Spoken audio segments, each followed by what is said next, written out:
Football ইতিহাসে কিছু তারিখ থাকে যা নির্দিষ্ট কোনো খেলোয়াড়ের ক্যারিয়ারের সঙ্গে চিরদিনের জন্য জড়িয়ে যায়। আর্জেন্টিন মহাতারকা লিওনেল মেসির জন্য ১৬ জুন তেমনই একটি দিন, কারণ বিশ্বকাপের মঞ্চে তার প্রথম গোল এবং ১৪তম গোল দুটি এসেছে একই তারিখে, ২ দশকের ব্যবধানে। ২০০৬ সালের ১৬ জুন জার্মানিতে অনুষ্ঠিত বিশ্বকাপে সার্বিয়া ও মন্টিনেগ্রোর বিপক্ষে ম্যাচে বিশ্বকাপ ক্যারিয়ারের প্রথম গোলটি করেন মেসি। তখন তার বয়স ছিল মাত্র ১৮ বছর ৩৫৮ দিন। সেই গোলের মাধ্যমে তিনি আর্জেন্টাইন ইতিহাসে বিশ্বকাপের সবচেয়ে কম বয়সী গোলদাতার রেকর্ড করেন। তরুণ মেসির সেই গোল যেন বিশ্বকাপ ফুটবলকে নতুন এক তারকার আগমনের বার্তা দিয়েছিল। বসুন্ধরা টিস্যু, অশুদ্ধতার বিরুদ্ধে এক বিন্দুও ছাড় নয়। তারপর কেটে গেছে দীর্ঘ ২০ বছর।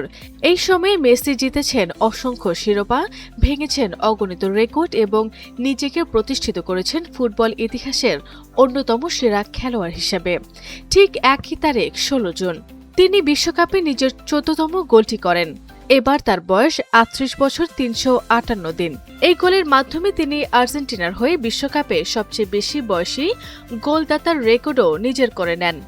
একই দিনে একই টুর্নামেন্টে ২০ বছর আগে সবচেয়ে কম বয়সী এবং ঠিক তার ২০ বছর পর সবচেয়ে বেশি বয়সী গোলদাতা হওয়ার নিঃসন্দেহে বিরল এক কীর্তি। এটি শুধু একটি পরিসংখ্যান নয়, বরং ২ দশক জুড়ে সর্বোচ্চ পর্যায়ে নিজের শ্রেষ্ঠত্ব ধরে রাখার অসাধারণ উদাহরণ।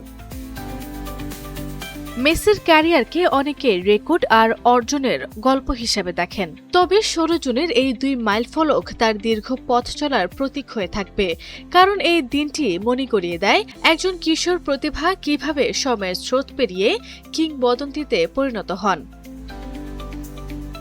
তাই ১৬ জুন শুধু একটি তারিখ নয়, এটি মেসির বিশ্বকাপ মহাকাব্যের এক অনন্য অধ্যায়, যা ফুটবল প্রেমীরা দীর্ঘদিন স্মরণে রাখবে। Arvi Islam Himu, NTV online. Bashundhara tissue, অশুদ্ধতার বিরুদ্ধে এক বিন্দুও ছাড় নয়।